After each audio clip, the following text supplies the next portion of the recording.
Finance example 16. Joe lives very, very frugally, saving every penny he can.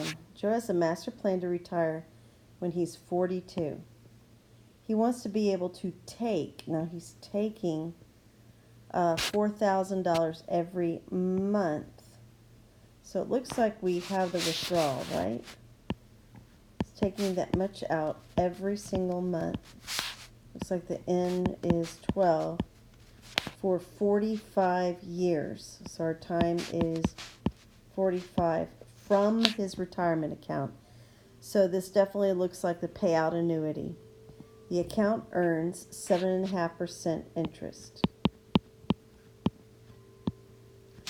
So how much will he need in his retirement account when he retires? So we're looking for his principal, the amount that he's going to need to put into his account.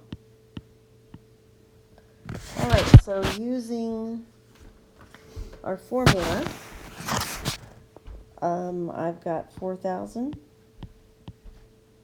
times 1 minus parentheses 1 plus 0.075 divided by 12 raised to the negative 12 times 45. That's one of the most easily forgotten items right there, that negative sign. Close our bracket there. Divided by quantity 0.075 divided by 12. Again, if you have the fraction bar in your calculator, you should be fine. Otherwise, you will need parentheses around the numerator, parentheses around the denominator. Alright, so when you put this in your calculator, this person needs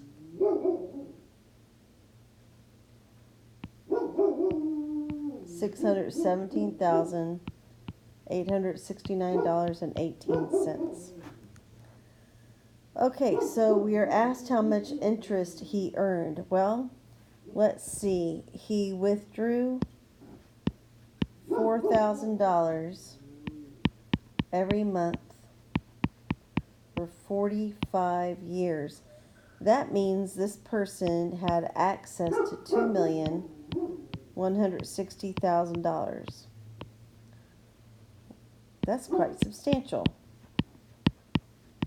And then when we subtract what his principal was, how much he needed in his account to make this happen, he had earned $1,542,130.82.